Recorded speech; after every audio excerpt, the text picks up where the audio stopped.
Next generation war से लेकर भारतीय आम इंतखाबात तक भारतीय नेताओं और सियासी मदारियों की तोपों का रुख और गुफ्तगू का हर उन्वान सिर्फ पाकिस्तान।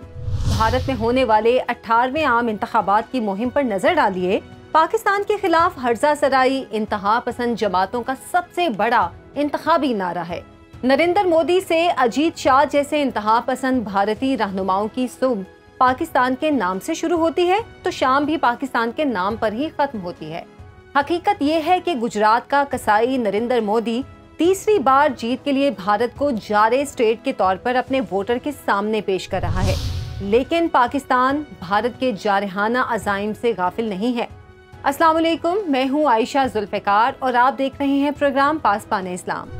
नाज़रीन, गुज़श्ता दिनों पाकिस्तानी साइंसदानों ने मुल्की अफवाज की मुआवनत से रॉकेट गाइडेड सिस्टम फतह 2 के टेस्ट के जरिए भारत को 400 किलोमीटर रेंज वाले मिसाइल सिस्टम की कामयाब तकमील का पैगाम भिजवाया।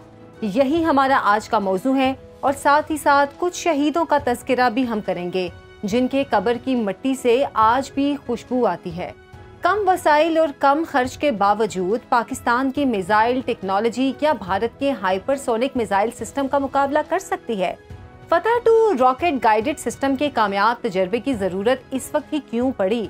मजीद ये कि भारत के मुमकिना जारहाना अज़ाइम से निमटने के लिए वक्त पड़ने पर पाकिस्तान का मिसाइल सिस्टम कितना कारआमद साबित होगा, इसी पर हम बात करेंगे। लेकिन पहले देखिए फतह 2 गाइडेड सिस्टम पर ये रिपोर्ट। पाक फौज ने गुज़श्ता दिनों फतह 2 गाइडेड रॉकेट सिस्टम का कामयाब तजुर्बा किया। कामयाब मश्क के दौरान सिस्टम ने 400 किलोमीटर दूर हदफ को निशाना बनाया। फतह 2 state of the art navigation system से लैस है जो फायर किए गए वेपन को ठीक निशाने तक पहुंचाता है। गाइडेड रॉकेट सिस्टम के टेस्ट के मौके पर पाक आर्मी के चीफ ऑफ जनरल स्टाफ, तीनों मुसल्लह अफवाज के नुमाइंदे, प्रोजेक्ट के साइंसदान और इंजीनियर्स भी शरीक हुए, जबकि सदर, वज़ीर-ए-आज़म और आर्मी चीफ ने कामयाब तजुर्बे पर टीम को मुबारकबाद दी। ISPR के मुताबिक फतह 2 गाइडेड रॉकेट सिस्टम दुनिया के किसी भी डिफेंस सिस्टम को शिकस्त देने की सलाहियत रखता है। टारगेट को ठीक निशाने पर रखने की खुसूसी सलाहियत की वजह से फतह 2 गाइडेड रॉकेट सिस्टम को पाक अफवाज की आर्टिलरी का हिस्सा बनाया जा रहा है।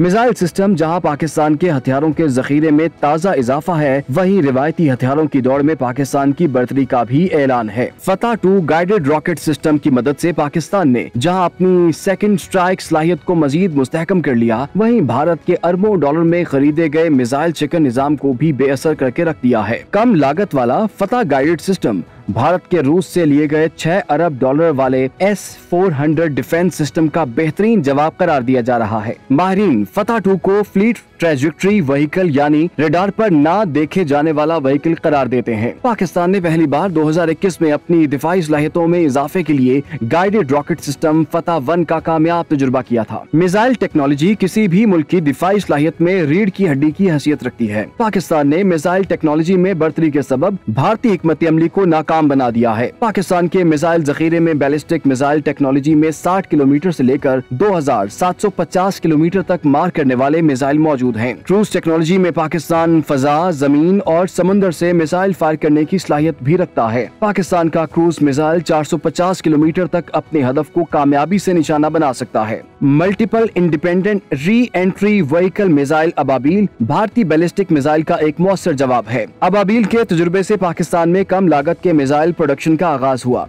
जमीन से जमीन पर मार करने वाले नसर मिसाइल ने भारत की कोल्ड स्टार्ट डॉक्ट्राइन को नाकाम बना दिया, जबकि आबदोज से क्रूज मिसाइल बाबर 3 के कामयाब तजुर्बे ने भारतीय दिफाई बढ़तरी के ताबूत में आखिरी कील ठोंक दी। पाकिस्तान की मिसाइल सिस्टम की तैयारियों से मुतालिक रिपोर्ट आपने देखी। आगे बढ़ेंगे और बात करेंगे पाकिस्तान और भारत के दरमियान जारी मिसाइल टेक्नोलॉजी की दौड़ में कौन किससे आगे है। भारत की जारहाना तबीयत और इलाके का चौधरी बनने की नफ्सियात ने जनूबी एशिया में मिसाइलों की नई दौड़ शुरू कर दी है। 2023 में भारत ने मिसाइलों के 11 तजर्बात किए, जबकि पाकिस्तान ने सिर्फ 2 बार अपनी सलाहियतों को आजमाया। इसके बावजूद पाकिस्तान का कम लागत वाला अबाबील मिसाइल भारत के बैलिस्टिक मिसाइल का हम पल्ला वेपन है। इसी पर हम बात करेंगे। हमारे साथ मौजूद हैं दिफाई तज्जियाकार सैयद मोहम्मद अली साहब। सर, बहुत शुक्रिया आपके वक्त का। मुसलसल मिसाइल तजर्बात और भारतीय इंतखाबात के दौरान पाकिस्तान के खिलाफ इंतहा पसंद हिंदू रहनुमाओं की हर्जा सराई के तनाजुर में पाकिस्तान की जानिब से फतह 2 मिसाइल सिस्टम के तजर्बे को आप कैसे देखते हैं? बहुत शुक्रिया जी। मैं समझता हूँ कि देखें, पाकिस्तान की जो तज़वीराती सलाहियत है, यानी कि जो हमारी स्ट्रेटेजिक कैपेबिलिटीज़ हैं, पूरी दुनिया जो है उसकी मोतरफ़ है। और आप ये भी जानते हैं कि पाकिस्तान आलम इस्लाम की वाहिद एटमी ताकत भी है और हमारे पास बहुत मुतनव्वे रेंजेस, यील्ड्स और एक्यूरेसी के मुख्तलिफ बैलिस्टिक और क्रूज़ मिसाइल्स और भी हैं। तो अभी हाल ही में जो तजुर्बा किया गया है हतफ जो रॉकेट सिस्टम का, वो भी इस जामिया हिकमत अमली का एक हिस्सा है कि पाकिस्तान जो है एक फुल स्पेक्ट्रम डिटरेंस की पॉलिसी पर कारबंद है, जिसके तहत हमने मुख्तलिफ डिलीवरी सिस्टम्स को डेवलप किया है जो कि मुख्तलिफ किस्म के अहदाफ को बहुत कामयाबी के साथ, बहुत सुरत के साथ और तमाम तर मिज़िल डिफेंस सिस्टम्स को नाकाम बनाते हुए अपने हदफ तक कामयाबी से पहुंच सकते हैं। सैयद मोहम्मद अली साहब, 400 किलोमीटर रेंज वाले फतह 2 मिसाइल सिस्टम में क्या इतनी सलाहियत मौजूद है कि वो भारत के रूस से मुस्तार लिए गए S-400 टाइम सिस्टम के लिए चैलेंज बन सके? देखिए, जिस तरह मैंने कहा कि पाकिस्तान की जो पॉलिसी है वो फुल स्पेक्ट्रम डिटरेंस की है। अच्छा, इसका क्या मतलब है, पहले मैं मुख्तसरन आपको बताना चाहूँगा कि तकरीबन 60 से 70 किलोमीटर से लेके 2750 किलोमीटर तक के पाकिस्तान के पास मुख्तलिफ क्रूज और बैलिस्टिक मिसाइल्स मौजूद हैं, जो कि दुनिया के किसी भी मिसाइल डिफेंस सिस्टम जिसमें S-400 भी शामिल है उसको कामयाबी के साथ डिफीट कर सकते हैं और अपने हदफ तक पहुंच सकते हैं। जहां तक फतह 2 का ताल्लुक है, इसमें भी बहुत गैर मामूली सलाहियतें मौजूद हैं, खुसूसन ना सिर्फ ये कि ये एक्यूरेट बहुत है, इसकी रफ्तार बहुत तेज़ है, इसकी जो ट्रेजेक्ट्री है वो बहुत डिप्रेस्ड है और साथ ही साथ इसमें ये मनूवरेबिलिटी की सलाहियत है कि ये जब अपने हदफ की जानिब बढ़ता है तो अपनी जो सिमत है वो बहुत तेज़ी के साथ तब्दील करता है ताकि कोई भी जो मिसाइल डिफेंस सिस्टम है उसको नाकाम बनाकर अपने हदफ तक कामयाबी से पहुंचकर उसे तबाह कर सके।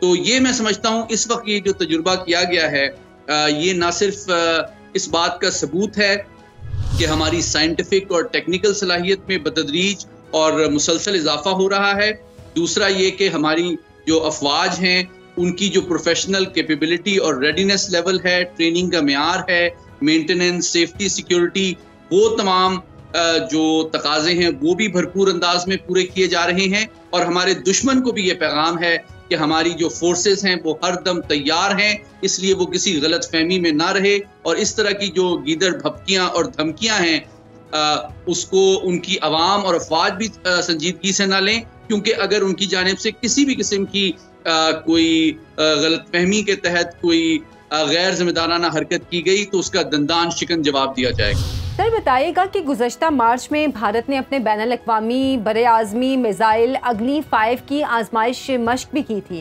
क्या पाकिस्तान के पास अग्नि 5 का मुकाबला करने वाला कोई मिसाइल मौजूद है या इस समत कोई पेशरफ जारी है? ये आपका अहम सवाल है।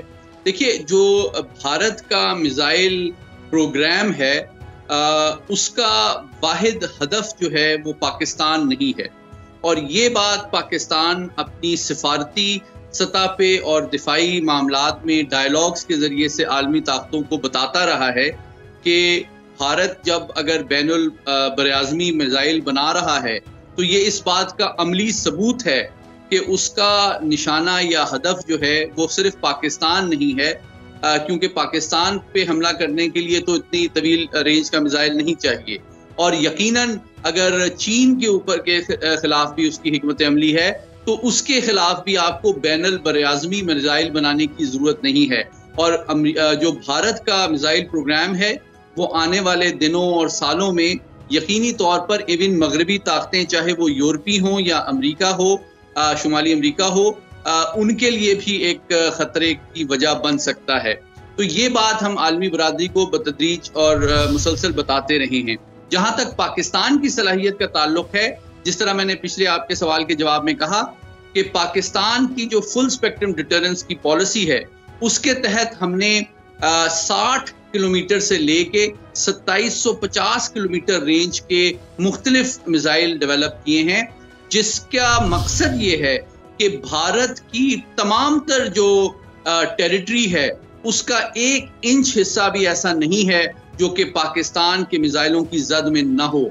इसलिए भारत के तमाम तर दिफाई अखराजात और मिसाइल डिफेंस सिस्टम के एक्विजिशन के बावजूद वो इस बात से उनके स्ट्रेटेजिक प्लानर्स बखूबी वाकिफ हैं कि पाकिस्तान के मुख्तलिफ मिसाइल भारत के हर हिस्से, हर कोने तक कामयाबी के साथ पहुंच सकते हैं और किसी भी हदफ को कामयाबी के साथ निशाना बनाने की सलाहियत रखते हैं, जो कि हमारी दिफाई अहदाफ, पॉलिसी और हमारा जो स्ट्रेटेजिक प्लान्स हैं उसकी अमली तस्वीर है। अच्छा सर, ये बताइएगा कि पाकिस्तान की मिसाइल टेक्नोलॉजी किस हद तक होममेड है और भारत को किस हद तक टफ टाइम दे सकती है?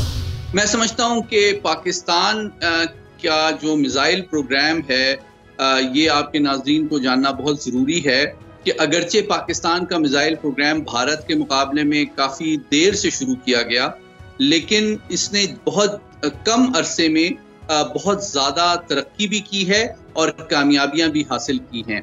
और आप देखें कि तकरीबन 1990 से अगर आप देखें हतफ 1, हतफ 2 से, तो हम तकरीबन 34 साल में हमने ये सलाहियत हासिल कर ली है कि ना सिर्फ हम guided rockets, guided missiles, ballistic missiles, पहले लिक्विड फ्यूल्ड बैलिस्टिक मिसाइल्स और अब सॉलिड फ्यूल्ड बैलिस्टिक मिसाइल, और ज़मीन से ज़मीन तक, फ़ज़ा से ज़मीन तक और समुंदर के सतह के नीचे से ज़मीन तक मार करने वाले क्रूज़ मिसाइल ना सिर्फ हम बना चुके हैं बल्कि वो तैयार हैं और भारत के किसी भी टारगेट को वो कामयाबी के साथ मिसाइल डिफेंस को डिफीट करते हुए निशाना बनाने की भरपूर सलाहियत रखते हैं, और जो कि दरअसल जिसका बुनियादी मकसद भारत की किसी भी गलत फहमी को दूर करना है, इस खित्ते में जंग के खतरे को कम करना है और अमन के का तसलसल और उसका पायदार अंदाज में उसको बरकरार रखना। बहुत बहुत शुक्रिया सैयद मोहम्मद अली साहब आपके कीमती वक्त का। नाज़रीन, फतह दोम गाइडेड रॉकेट सिस्टम दुनिया के किसी भी मिसाइल डिफेंस सिस्टम को शिकस्त देने की सलाहियत रखता है। इसी पर मजीद बात करेंगे। हमारे साथ मौजूद हैं दिफाई तज्ज़ियाकार ब्रिगेडियर रिटायर्ड वकार खान साहब। सर, बहुत शुक्रिया आपके वक्त का। पाकिस्तान की इंतखाबी सियासत कभी भारत के गिर्द नहीं घूमी, तो भारतीय इंतखाबी सियासत पाकिस्तान के गिर्द ही क्यों घूमती है? हर इंतखाबात में हम ये देखते हैं। ये भारत का ये वतीरा है, specially I think RSS supported जब से बीजेपी आई है 2014 से आप देख लें, ये पैटर्न रहा है कि भारत में जो वोट है आई थिंक 2 चीज़ों पे RSS जो है वो कैपिटलाइज करती है। एक एंटी मुस्लिम वोट है विद इन इंडिया और एंटी पाकिस्तान है जो आप कह लें बायलैटरल रिलेशनशिप को इम्पैक्ट करता है, और ये एक पेट फार्मूला था। लेकिन इस साल आई थिंक मोदी साहब को बड़ी सख्त रेजिस्टेंस है, बिकॉज एक तो लोग तंग आ चुके हैं इवन विद इन इंडिया, फिर जो इंडिया अलायंस है जो ज़्यादा सेकुलर है या लेफ्ट लीनिंग है, तो वो ये कहते हैं जी कि आप अपने मसले जो है वो उस पर आप बात करें। पाकिस्तान बैशिंग से भारत को बेसिकली कोई एडवांटेज नहीं है as far as governance is concern. बाकी अगर देखा जाए जितनी मर्जी बढ़ के माल है, आपने देखा स्विफ्ट रिटॉर्ट में जब अभिनंदन का जहाज शूट डाउन किया गया तो भारत की आई थिंक जो मिलिट्री कैपेबिलिटी बुरी तरह एक्सपोज, इस तरह चाइना ने फिर 1 साल बाद उनको बहुत ज़्यादा नुकसान किया, उनका तकरीबन 2500 स्क्वायर किलोमीटर एरिया कैप्चर कर लिया था लद्दाख में, उसके बाद भी ये लोग रिस्पांस नहीं दे सके। तो ज़्यादा गीदड़ भपकियाँ हैं और मेरे ख्याल में इसका मोदी साहब को प्रैक्टिकली कोई फ़ायदा नहीं होगा। अच्छा सर, पाक फौज ने गुज़श्ता दिनों जो फतह 2 गाइडेड रॉकेट सिस्टम का कामयाब तजर्बा किया, इस हवाले से बात करना चाहूँगी कि फतह 2 का फ्लैट ट्रैजेक्टरी मुल्की दिफा को कितना मजबूत करेगा? भारत के मुकाबले में जो रॉकेट उनके सिस्टम है उस हवाले से अगर आप देखें तो ये पाकिस्तान के दिफा को कितना मजबूत करता है?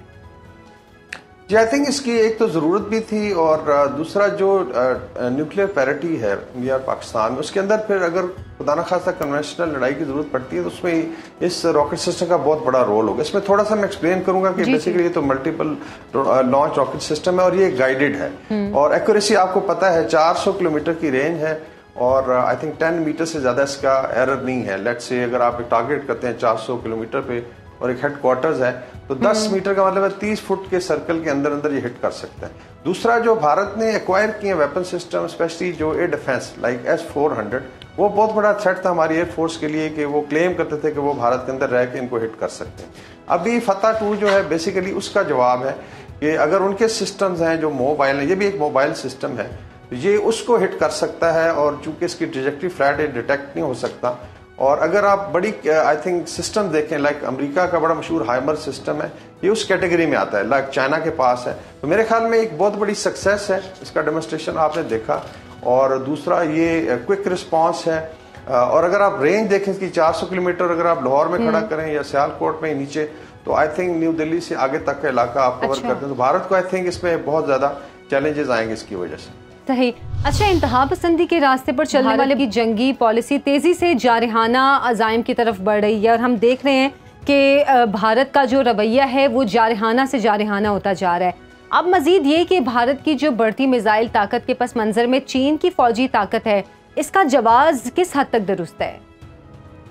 जिसमें रिटोरिक तो है, मिलिट्री कैपेबिलिटी तो उसने बिल्ड की, उसमें कोई शक नहीं। आप सही कह रहे हैं, इस वक्त भारत का बजट तकरीबन 80 अरब डॉलर से ज्यादा है जो मिलिट्री पे स्पेंडिंग है हर साल।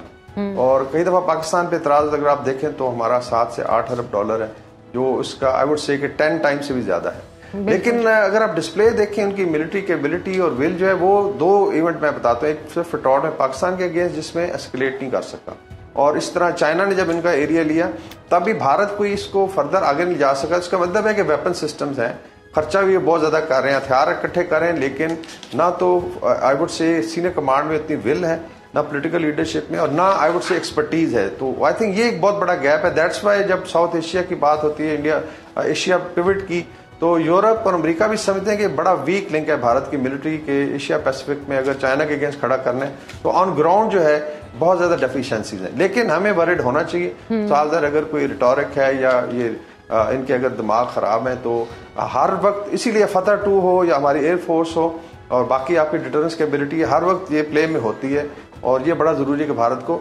दूर रखा जाए।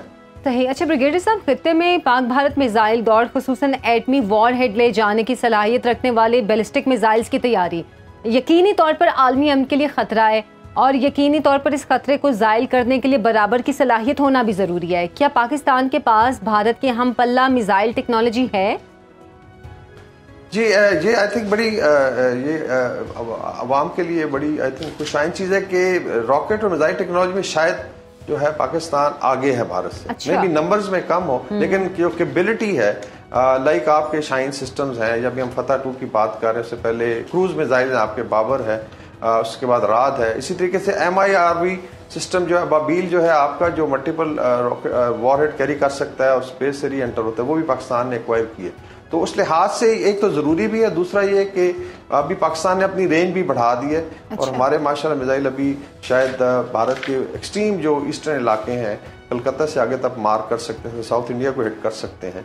तो ये बड़ा जरूरी है, साइकोलॉजिकल डोमेन में और फिजिकल डोमेन में आप पैरिटी भी रखें और उससे बेहतर जो है वेपन सिस्टम रखें, डिस्पाइट के आपके बजट कंस्ट्रेंट्स है। लाइक फतह सिस्टम बड़ा चीप है, इफ यू कंपेयर करें S-400 जिसके अगेंस्ट ये तैयार किया गया है, उसमें बिलियंस ऑफ डॉलर्स भारत ने पे किए रशिया को, वेयर ये हमारा इंडिजिनस है और आई वुड से बड़ा इकोनॉमिकल सिस्टम है, लेकिन बड़ा इफेक्टिव है। तो आपको इस तरीके से डिटरेंस रखनी है कि जिसमें दफाई बजट पे भी ज्यादा बोझ ना आए, लेकिन आप एक स्मार्ट तरीके से अपना डिफेंस भी कर सकें और डिटर भी करें। डिटरेंस बड़ी ज़रूरी है। आपको पता होगा 2019 के बाद ये बढ़ के मारते हैं, लेकिन भारत ने खुदा न खास्ता आज़ाद कश्मीर पे कोई एडवांस नहीं कर सके। डिज़ायर उनकी हो सकती है, उनको पता है कि बड़ा मुंह तोड़ जवाब मिलेगा। ब्रिगेडियर रिटायर्ड वकार खान साहब, सर बहुत बहुत शुक्रिया आपके वक्त का। नाज़रीन, ज़ौक़े खुदाई से मामूर वहदहु ला शरीक के ये गाजी और शहीद अब्दी कामयाबी के तमगे सीनों पर सजाए जानिबे मंजिल हैं। वतन की खातिर जान से गुजर जाने वाले पाक फौज के शोहदा हमारे माथे का झूमर और पाकिस्तान का इफ्तिखार हैं। आपको लिए चलते हैं लाहौर, जहां शोहदाए पाक अफवाज को खिराज तहसीन पेश करने के हवाले से तकरीब मुनक्किद की गई, जहां मौजूद हैं सुनो न्यूज़ के सीनियर एंकर इमरान सनाउल्लाह। हम इस वक्त मौजूद हैं अलहमरा हॉल लाहौर में, जहां पर शोहदा की अजीम कुर्बानियों की याद में एक तकरीब का एहतमाम किया गया है। और इस तकरीब का मकसद यह है कि इन शहदा की फैमिलीज़ के साथ उनकी यादें शेयर की जाएँ, उनके वालिदैन, उनके बच्चे, उनके बहन भाइयों से मुलाकात की जाए और ये जानने की कोशिश की जाए कि कितनी अजीम कुर्बानियाँ दे के उन्होंने इस मुल्क को बचाया है। आइए आपको इस तकरीब में लिए चलते हैं।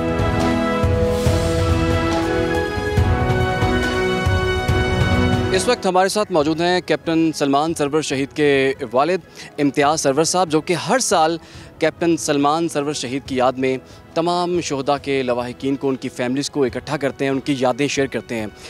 इम्तियाज़ साहब, आपके वक्त का शुक्रिया।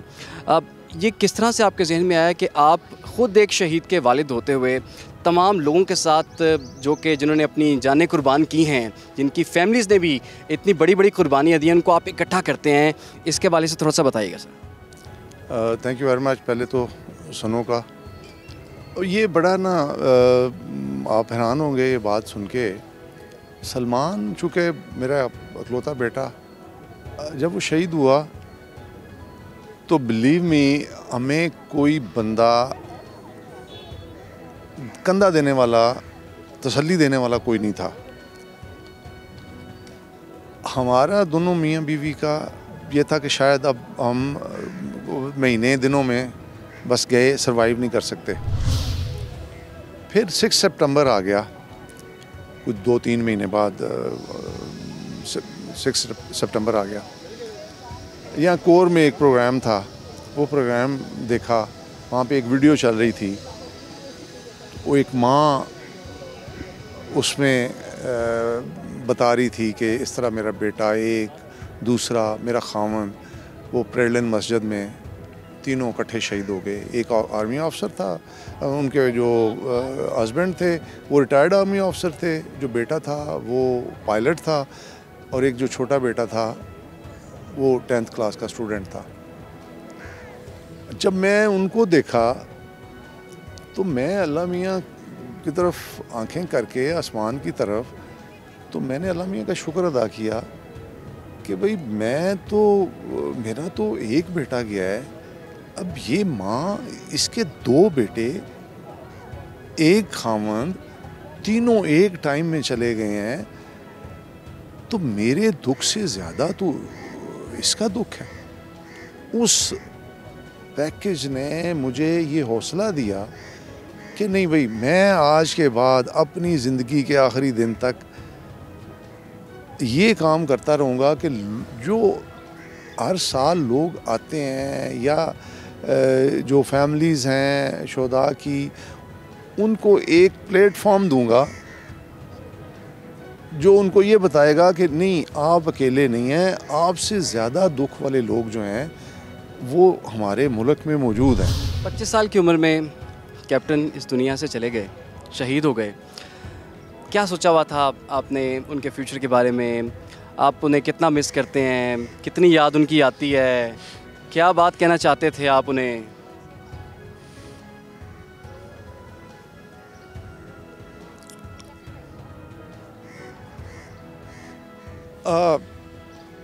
देखें जी, हर पेरेंट्स जो हैं वो अपने बच्चों के लिए अपने से बेहतर सोचते हैं। दुनिया में एक ही बंदा है जो अपनी औलाद को अपने से आगे जाते हुए खुश होता है, दिल से खुश होता है। वो है हमारे अपने सोसाइटी की मैं बात कर रहा हूँ, वो है फादर,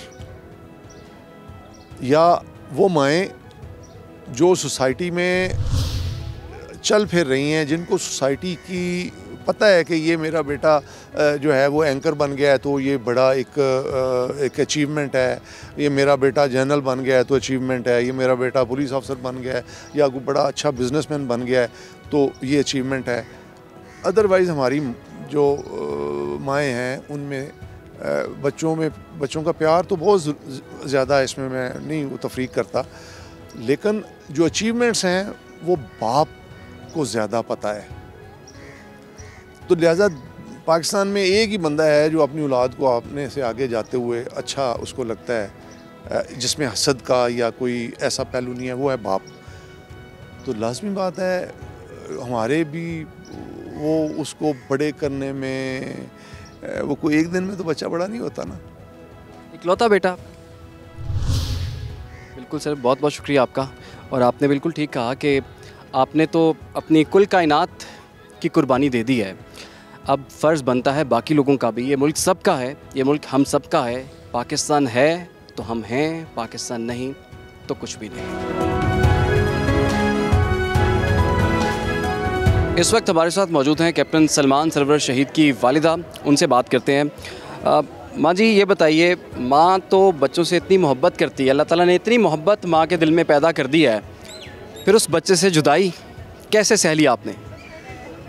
देखे, जो जुदाई तो एक माँ के लिए तो वो तो एक और बात है, जो पाकिस्तान के लिए कुर्बानी दी है, तो ये कुर्बानी देना आसान बात नहीं है, लेकिन दी है तो पाकिस्तान कायम रहेगा ना। अगर हर माँ यही सोचे कि मेरा बच्चा बाहर नहीं जाएगा, जब फ़ौज में, यार जाना तो दुनिया से वैसे ही है। अगर शहादत की मौत जाती, फिर मेरे बेटे का तो ख्वाब था, वो अल्लाह ताला ने पूरा किया। मेरे से बात करके गया आखिरी कि अम्मा मुझे लगता है मुझे शहादत मिलेगी।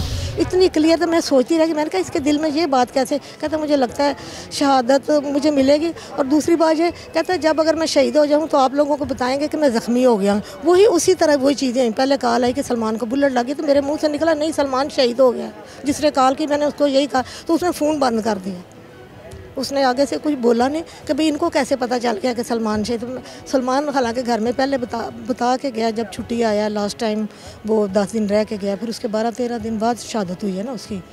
तो बस इसी तरह, तो उसे पता नहीं 100% यकीन था कि मुझे शहादत मिलनी है। तो जब घर से गया है तो तब भी यही बात करके गया कि अब रात को ऐसे ही बैठे हुए थे, मुझे बात कर रहा है कि माँ आपकी बड़ी विश क्या है? तो मैंने कहा मेरी बड़ी विश यही है, जैसे माओ के अब तुम्हारी शादी करनी, ऑपरेशन ख़त्म हो तो घर आओ। कहता ये छोटा सा ख्वाब है, शादियाँ तो होती रहती हैं, लेकिन मैंने तो शहादत लेनी है। तो मैं कहा तुम जैसे माएँ कहती तुम चपले मार रहे हो, फलान कर रहे हो, तो वो ऐसे ही मुस्कुरा के ना आगे से हो गया। फिर रात को बैठा है तो मुझे अपने फ़ोन पर ना शोधा की तस्वीरें दिखा रहा है कि एक पिंडी का था, वो फैज़ सुल्तान लेफ्टिनेंट था, इसी का कोर्स में था, तो वो शहीद हुआ। तो कहता देखें वो उसके शहादत हुई तो उसके फादर ने कहा कि मेरे इतने बेटे होते तो मैं और भी कुर्बान करता। तो उसकी मम्मा पापा ने नफल पढ़े। तो मैं आगे से बोली, मैंने कहा सलमान जब जवान बच्चों की शहादत की खबर आ जाए कौन से नफल रह जाते हैं, वो होश ही नहीं रहती। तो अल्लाह ताला की कुदरत, जैसे जैसे उसने बातें की, फिर उसकी शहादत की खबर आई, मैंने नफल पढ़े। मेरे मियाँ ने तो यही समझा कि शायद ये पागल हो गई है, कि इसे नहीं समझ कुछ आ रही। मैं गई वुज़ू के, मुझे ऐसे खामोशी सी हो गई मेरे अंदर, तो जैसे एक सब्र की दीवार आ गई। मैंने कोई मुँह से एक लफ्ज़ नहीं बोला, मैं रोई नहीं, बोली नहीं, बात भी नहीं की, खामोश रही कि भाई वाकई सलमान का ख्वाब पूरा हो गया। तो अपने ऐसे मैं घर की दीवारें ऐसे देख रही, मुझे लग रहा है जैसे उदासी छा गई है, खामोश दीवारें हो गई हैं। ये जी बार मैं सारी चीज़ों को वॉच कर रही थी कि ये क्या हो रहा है, मैं क्या फ़ील कर रही, लेकिन मैं खामोश। फिर मैं ये इंतज़ार करती रही कि सलमान का जज्बे खाकी आए तो मैं उसके चेहरे को देखूं कि उसके चेहरे पे क्या है। फिर जब वो आया रात को 1-1:30 बजे, फिर हमने वो शीशा खोला, मैंने प्यार किया, सारा जिस्म ठीक था, सीने पे गोलियां।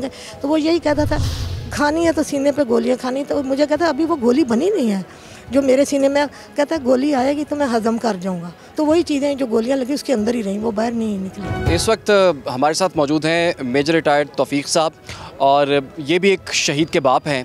इनकी डबल कुर्बानी है, एक तो उन्होंने पाकिस्तान को सर्व भी किया है, दूसरा एक बेटे की कुर्बानी भी दी है। तो मेजर साहब, आज के दिन तमाम शोहदा के लवाहिकीन, शोहदा की फैमिलीज इकट्ठी हुई हैं, उनकी यादें शेयर की हैं। क्या यादें हैं बच्चे की आपकी जो कि आप शेयर करना चाहेंगे हमारे साथ? Thank you very much. Captain Fahad Shahid, उसने बेसिक एजुकेशन यहाँ पे लाहौर ग्रामर से शुरू की थी, यार रोड से। फिर उसने गर्जन बॉय हाई स्कूल से, कैंट की जो ब्रांच है वहाँ से उसने मैट्रिक किया हुआ था, और गवर्नमेंट कॉलेज से लाहौर से उसने FSC की हुई थी। और बाग़े जना में जो पंजाब टेनिस एसोसिएशन की जो कोर्ट है वहाँ से उसने जो ना टेनिस जो ना सीखने किया था। कैप्टन फहद 6'3" उसकी हाइट थी, और माशाल्लाह बेस्ट हॉर्स राइडर था, पोलो का बड़ा अच्छा प्लेयर था, टेनिस का नेशनल लेवल का प्लेयर था, और as a human being excellent. जिस तरह मैंने कहा ना कि उसकी जो ना 24 साल की उम्र में जो ना शहादत हो गई, तो बाद में समझ आई कि यार वो इतना प्यारा, इतना लविंग, हर बंदे को केयर करने वाला, कुर्बानी देने वाला, सेक्रीफाइस देने वाला, फैमिली में, यारों दोस्तों में, कोर्समेट में, जो बंदे भी देखते हैं था वो कहता है कि यार वो बने ही कुर्बानी के लिए अल्लाह ताला ने। 2016 में PMA में चला गया था, 2018 में जो ना वो पासिंग उसकी हो गई है। 10 दिन की या 1 हफ्ते की छुट्टी पे आता था, तो जब भी बाहर जाता था उसे कोई चीज़ पसंद आ गई मेरे लिए या बहन के लिए या वालिदा के लिए, तो वो ज़रूर लेके आता था। अभी समझ आ रही है कि वो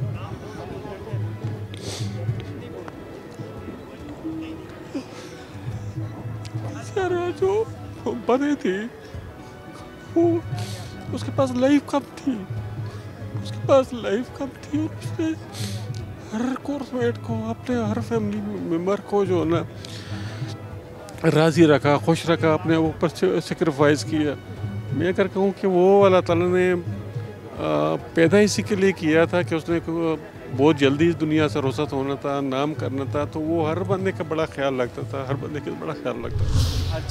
हर चीज़ में उसकी एक याद है। अल्लाह ताला आपको हौसला दे, आपकी बहुत बड़ी कामयाबी है, कुर्बानी है कि अल्लाह ताला ने आपको इतने आला मर्तबे पर फायज़ किया। शहादत का रुतबा एक बहुत बड़ा रुतबा है। अल्लाह ताला आपको हौसला दे और अल्लाह ताला इस मुल्क को कायम व दायम रखे जिसके लिए इतनी ज़्यादा कुर्बानियाँ दी गई है। अल्लाह ताला से मेरी दुआ है कि हमारे बच्चों ने जो कुर्बानियाँ दी हैं, अल्लाह ताला जो ना इस कुर्बानियों के सदक़े इस मुल्क को, कौम को जो ना दिन दुनी रात निचुंदर दे और हम जिस हालात से गुजरे अल्लाह ताला इससे ख़त्म कर लें। आमीन। Thank you sir, thank you so much. इस वक्त हमारे साथ तसद्दुक़ हुसैन साहब मौजूद हैं, जिनके दबाद मेजर राजा ज़ीशान साहब जो कि शहीद हुए।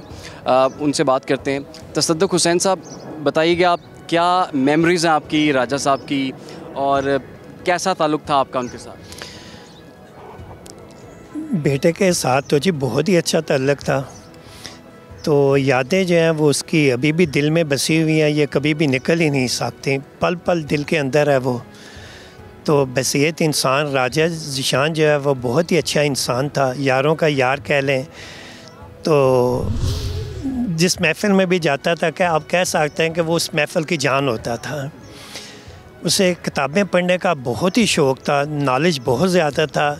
सर जिसके साथ भी वो फ़्लाइंग करता था, जो भी ऑफिसर साथ होता था उसके फ़्लाइंग करते वक्त, वो जिस शहर से गुज़रता था उस शहर की वो हिस्ट्री बताता था। और ये रिकॉर्ड है कि आज तक ऐसी हिस्ट्री किसी ने नहीं बताई।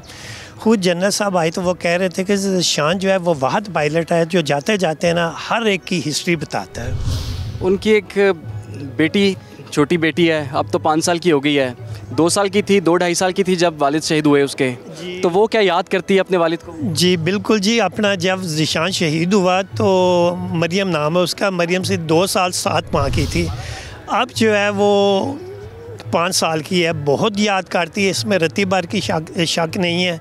कोई भी हेली ऊपर से गुजरता है तो उसे आवाज़ देती है, उसका यही ख्याल है कि शायद मेरे बाबा इसमें बैठे हुए हैं। तो वो कहते हैं बाबा आप स्कर्दू हूँ मैं, क्योंकि इसकी पोस्टिंग आखिरी स्कर्दू में थी, तो इनका घर भी स्कर्दू था। ज़ाहिर है ये माँ बेटी जब देखते थे कि ऊपर से जहाज़ आ रहा है तो ये हेलीपैड पर चली जाती है उनको रिसीव करने के लिए। तो कहती है कि बाबा पहले तो आप जो है ना रोज़ स्कर्दू घुमाते थे, यहाँ क्यों नहीं आते लाहौर में? और उसे आवाज़ देती है बकायदा कि बाबा I love you and I miss you. तो अभी जो है वो बहुत ही मिस करती है क्योंकि बड़ी हो गई, उससे ना अब समझ भी आ रही है।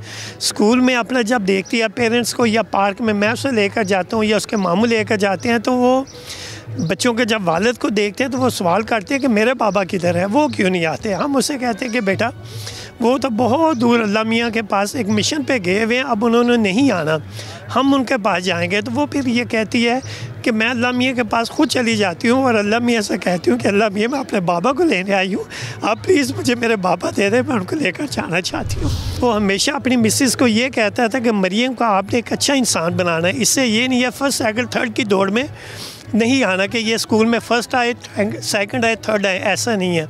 इससे आपने एक अच्छा इंसान बनाना है। तो उसके लिए उसकी माँ कोशिश कर रही है जी, बाकी अल्लाह के जो मंजूर चाहिए। बहुत बहुत शुक्रिया sir, thank you very much. अल्लाह हाफ़िज़।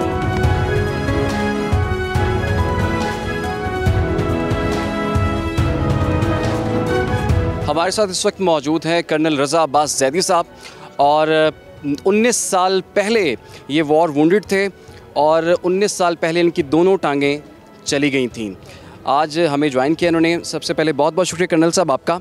अब ये बताइए, कुछ वाक़या बता दिए 19 साल पहले क्या हुआ था? बिस्मिल्लाहिर्रहमानिर्रहीम। ये 2006 27 अक्टूबर की बात है।